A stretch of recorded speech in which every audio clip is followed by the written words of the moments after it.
And that's why a lot of talented people or creative people can't get anything done. Not So Sane Entertainment has set out to make a movie under $2,500, and it's proving to be quite a challenge. From a lack of locations to difficulties in scheduling actors, finishing Serial Rabbit 7 on time and under budget is starting to look more and more like a long shot.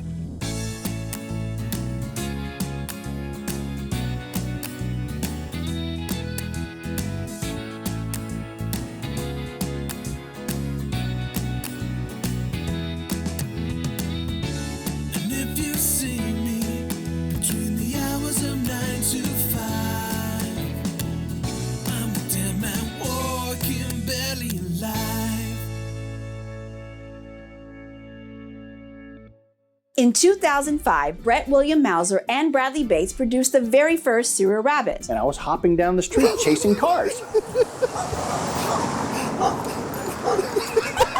I'm just going, I'm like, this is fun. I can do this. Let's do it again. That just scared the shit out of kids for life. They'll never do the Easter Bunny again. After a brief distribution run, the movie was shelved and has yet to see a re-release. But in December of 2008, Ponderous Productions went into production of Serial Rabbit 3 and released it in February of 2009. It was almost 10 years before Serial Rabbit 5 was shot and released. Now, in 2023, the guys are at it again with Serial Rabbit 7. But things have not been going well. Difficulty with locations, scheduling conflicts, casting issues. But now, a familiar face and an essential part of the Serial Rabbit franchise has stepped forward to save the day. There's nothing like it. There's been other people trying to make rabbit killing movies. They need to quit. They need to stop immediately. If that's one of you people out there, quit it. It's right here. I never expect to see you again. Never expected to be seen. Serial Rabbit is not Serial Rabbit without the rabbit or Harvey. Yes. And we're out here on at Will's abode. He's opened up his door to us. Yes, welcome to the Wildflower Ranch, where we shoot videos like every day for our YouTube channel. Now, we were able to shoot with Will today, which was great, who's the original Harvey, and that was a trip. We really enjoyed bringing him back onto set and shooting a little bit more Serial Rabbit with him. He came on board as Detective Harvey in Serial Rabbit 3. Calm down, sir. We're police officers. I'm Detective Harvey. This is my partner, Maxine Natinsky. So we had originally had a different character written for that opening, but when I sent an email, we were having some tough times trying to cast it. When I seen the casting call and all the stuff, I was like, I don't know, it's good. And I seen the script coming. I was like, yeah, Benjamin and Janet, boy, I wonder if Benjamin can turn into Harvey. And then it did magically. What if we turn this into Harvey? And wound up doing that. So we were able to get Harvey in the movie. It was the craziest thing ever. And then I'm like, man, I don't know if I want to go to Georgetown because we've got the stuff right here. We've got the location. We've got the stables. We got a workshop. We've got all these things. It's like, does Brett want to drive to Georgetown or St. Marcus? I made my play. People who work with me enough know my soft spots. You know, you don't have to drive as far. We'll have snacks and drinks. You know, we'll throw in a pizza. Do you remember how I described you to play Harvey? I said, okay, think about a detective who was on Sesame Street being thrown into a horror slasher film. That's about perfect. Just don't get yourself killed. Don't worry, I've got some tricks up my sleeve. Even if you look at my YouTube videos, a lot of that stuff that I do in there, you know, is little goofy stuff. Yeah, it's a visual medium, and it's you can deliver the lines perfectly, but if you don't have those reactions, and that's one thing Harvey's always been. He's fascinating to watch because he tells the stories with his eyes and his expressions. I love it so much. You know. I like to say it's all an act, right? Save me! Help me! It seems like we always do Serial Rabbits after we've done this long string of movies, or we're burnt out, or just kind of tired. And it's a great time to just have fun and do something creative, and where you don't have to worry about story structure and, oh, are we doing this right? Are we doing this right? And and all those bad jokes that we thought of on the serious movies, we can put them in here. Right. And people love the quirkiness of it. I mean, it's literally a cult sensation here in Texas, without a doubt. I'm not gonna be the bunny, and there's nothing you can say to convince me otherwise. Harvey, I thought you might say that, so that's why I brought this hot, half-naked chick to do my talking for me. Hello, Harvey. Hello. A lot of fun, you know. We have fun, we laugh, we enjoy it, and the characters are just hilarious. You know, I imagine you spend a little bit of time behind the camera, smiling every now and then. Yeah. It doesn't cost you $1 million to put together Serial Rabbit, but in the same thought, there's people making films with a lot of money that couldn't pull off a Serial Rabbit and not even close to doing it as well as you do it. We don't put money in. You know, so you can take the chances. You don't have that, well, am I going to make my money back kind of a thing. It's, as much as I love making movies that I want to see and not worrying about what other people think, I still, when money comes into it, you still got to think, well, it's got to have story structure, it's got to have plot, it's got to have this. But with Serial Rabbit, you take your negatives and turn them into positives by making fun of them or outlandishly, you know, like in Serial Rabbit 5, when he picks up Donnell and he's going to break him over his back, and then he just instantly turns into the dumb. Yes. And then he cracks him and throws him, and then it cuts, and then it's Donnell again. Sure. You know, and when he throws him off the roof and he lands in front of you. Yeah. You know, just these great moments. Look at that. I think I know him. No. It's hard to tell with his elbow pushing through his nose like that. If you want to make films, you need to learn how to do every aspect of filmmaking, whether it's working the camera, you know, directing, acting, lighting, all this stuff, editing, at the end, making the thumbnails, doing all these things, making the poster. Because without that, you're going to have to farm that work out, and not everybody has the budget for that. And that's why a lot of talented people or creative people can't get anything done. It's because they have to rely on so many people to do those things that one person can do. I couldn't say it better myself. And you have become a filmmaker of your own right, and I mean, you're very, you know, I would easily say more successful for me than me, and I'm proud But of I'm it. not better at it though. You're much better at it than I am. I don't know. I don't know. Read our Netflix comments. No, I know you are. You know. No, literally, Brett's where I learned most of my filmmaking from, really, because I've been on all different size sets, locations, whatever, different productions, from student films on to big budget, and this is the way I like to shoot. You know, the way Brett does it is the way I like to do it. And that's so I try to model my filmmaking after what you do. If you watch Mel Brooks films, you can see the same actors over and over again, because you get comfortable with people. You know who they are, you know what their style is, you know what they're capable of.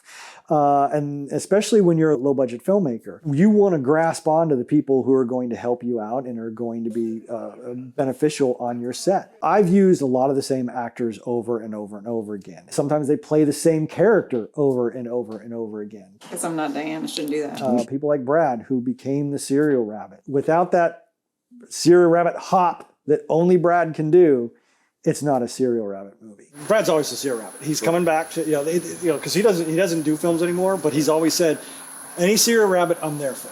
Oh, there so you go. He's coming back for this, but there's sometimes, like tonight, it's like, don't come all the way from Corpus just for tonight, just for playing. Yeah, because Jake does a great job. Yeah. It was a lot easier 13 years ago, brother. But, and I hate that asterisk. But, but let's face it, Brad is the rabbit. You can tell when Brad's there and Jake's there, because Jeff actually calls him the Brabbit. And I'm kind of a goofy person to begin with, so I'm going to be animated and stupid already. And I've always hopped like that, so they just putting the suit on just made it like, well, now I have a reason why I hop that way. Now, Matt Hasso played him when you fought him in 3. Right, yeah. But you could tell because when he's so right, because we had a little martial arts fight there, and it was really good. He's doing the.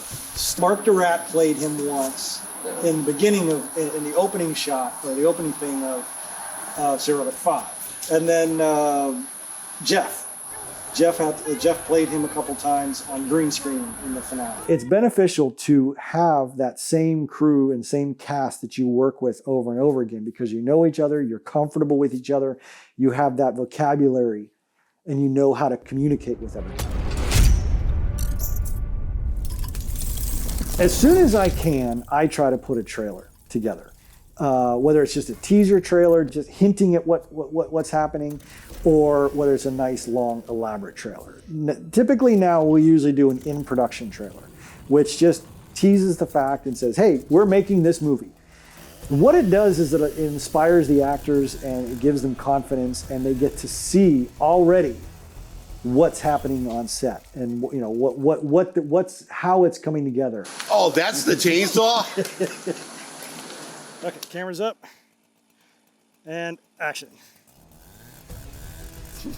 If you can have something up right away, then people get excited about it, and it's more likely to come to set on time, and they're going to be energized when they get there because they've seen, wow, look at what we're making, and they're going to be more excited.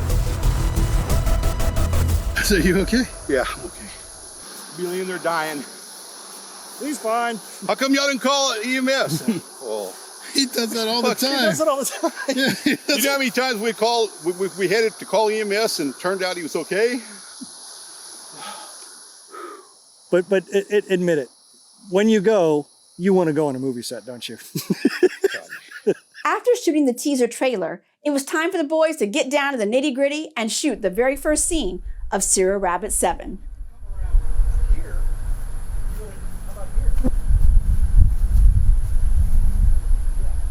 I'll start here, and then I can track you real nice this way.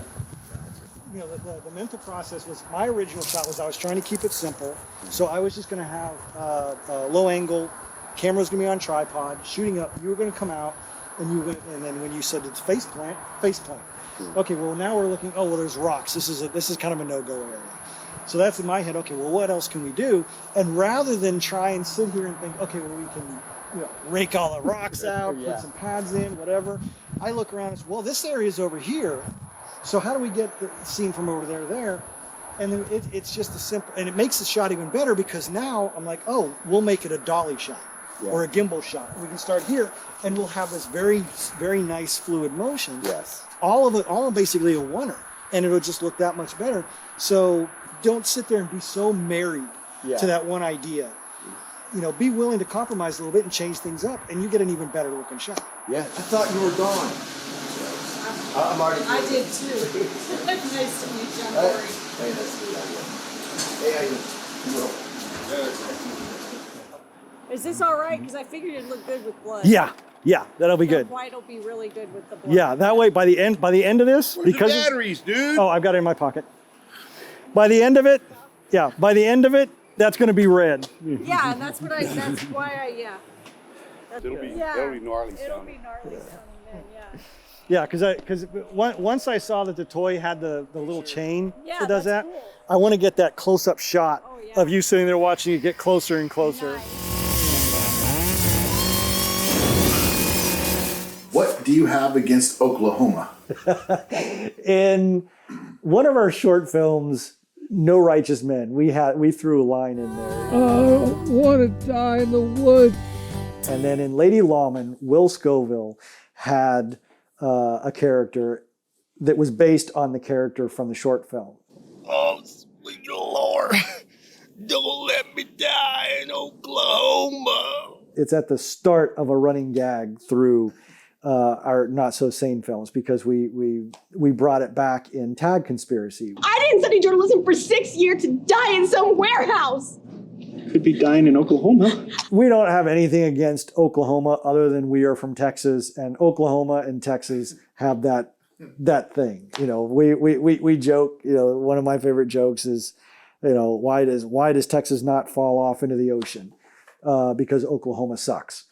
It's just one of those jokes. It's just one of those friendly competition kind of things that you have. When we cast Will, we knew that we had to bring that back because he played a character named Cooter. My pleasure.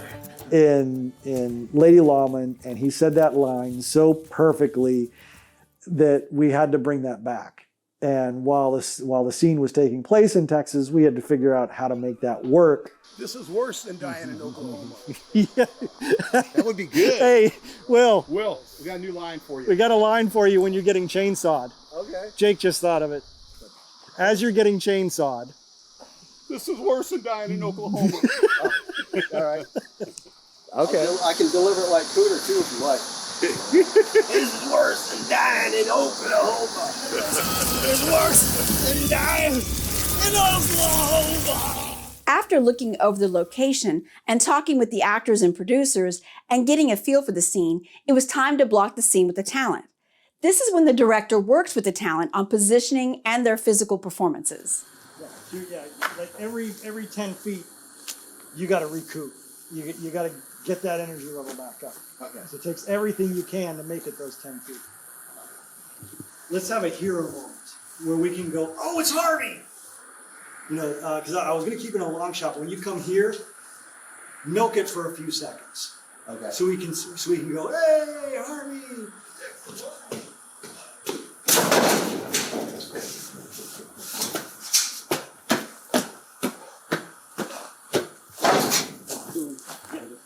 Kind of like pause like that? Yeah, Okay. I like that. You know what? You know, it'd be really good. When I come in for my close-up, that's when it really matters. But if you can hit and have your head down. And then the reveal, yeah. And then lift your head up. Like. Yeah. Because we just see the top of your head. We don't know exactly who you are. And then you come up. Dum, dum, dum, you know. Gotcha.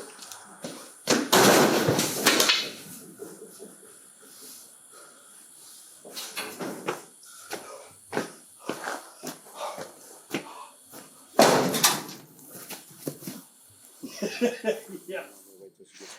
Once you stand up and she turns the corner, I mean, you can kind of stop here to catch your breath, and then I'll call an action call, and she'll turn the corner, and you can draw your eyes that way, and then the camera's going to pass you here. Are we going to do our lines on this one? No. No, okay. No. And then I'm just going to follow. I'm going to start following her, and then she's going to walk past me, and I'm going to reset up my camera. I'm going to have 2 action calls. Okay. The first one is going to be for him. He's going to get up, and he's going to stop, and then I'm going to say action a second time. That's going to be you turning the corner. Okay. And the camera's going to come, you know, and then I'm going to start getting close to you. I'll give you another action call when you can start walking towards him. Okay. Am I walking or running? Walking. Okay. It's beaten. It's you're stumbling. You're just trying to get there, you know, nice and slow. I mean, you can milk this because it's a 65-page script and we got to get 90 minutes out of it. So. With the scene blocked, the actors ready, it was time to get down and dirty and bloody. Oh, nice. Okay, we got you. Does it taste good? That's what you guys are about to get splattered with too. So we're going to have to work on this thing here because I ain't getting dirty enough. This is Will getting ready for the prom. What? My mole? Yeah. Part of it going one way, part of it going the other way. Yank. Yep. Thank you. There we go. That's what I'm talking about.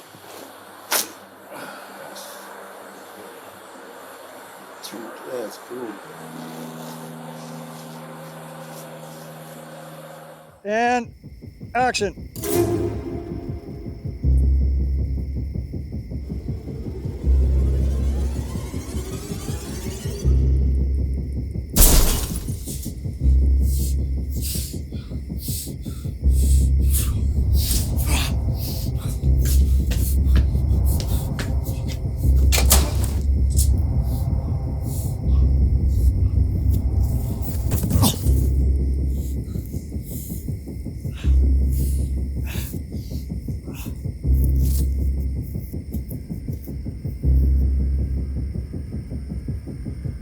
Action 2, Corey.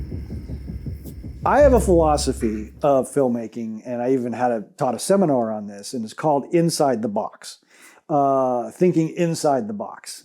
And what you want to do is realize and understand that when you're making a movie, the only thing that is forever is within that box. Nothing exists outside of that box.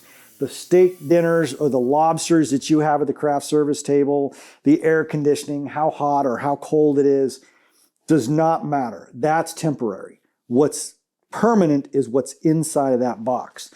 So when you're thinking about your framing and whether you can shoot something or not, you have to realize that anything outside of that box does not exist. So if you're shooting something and it's supposed to be taking place in Denver, and you've got a frame and off to the right there's a palm tree, doesn't matter. Doesn't matter there's a palm tree back there because you're not seeing it. And that allows you to perform magic in a ways. And I think my past, my history, when I was in high school, I was going to be a magician when I grew up. So I learned illusions and misdirection and hiding things from the audience. And that kind of helped me make my films. A prime example is when we were shooting a scene from Sierra Rabbit, and a couple people are getting chainsawed. Off camera, you have the guy with the little tube and the blood sprayer, but you don't see him in the frame. He's off camera. So you just be down here, and that tube is going to be right here. In that world that you're creating, in that 16 by 9 or 1 by 2.35 box, that person squirting that tube does not exist. Cut! One of the things that independent filmmakers or Hollywood, any filmmaker does, is make this big production out of looping. And they bring them into a sound studio and they play the movie up on the big screen and they put headphones on and they have little beeps and time code, and you have an engineer that's down there making sure that everything's leveled perfectly, and it takes forever. Actors hate doing it. They hate coming in and having to synchronize the lines perfectly. Well, we've discovered you don't need to do that. Actors are going to say the lines pretty similarly. Could I just get dialogue real quick? The bunnies, just those first two lines, because the mics are pressed up, so I'm not getting good audio. So just speak the lines, and that's all I need, just so I have that clean dialogue. Okay, action. You made it. Right? Yeah. I start, right? He's like looking at me like, what? I did. You made it. You made it. The bunny's dead, baby. The bunny's dead. That's great. Awesome. All right, I'm going to get my 2 close-ups, and then we start the bunny kill. Go rabbit. It looks good, though. It does. It looks good. Good job. And when you have that chainsaw noise in there, that flash.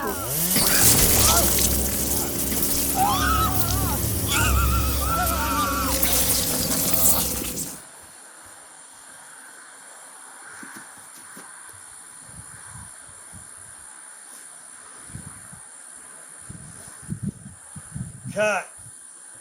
Perfect. All right, guys, take a break. I'm just going to check the gate real quick on these shots. Make sure everything looks good, and we'll be good. They did it. They pulled it off. The first day of shooting was a complete success, delivering a scary and hysterical opening to Serial Rabbit 7. The production is back on track. But how long will the good luck last? Find out on the next episode of Long Shot.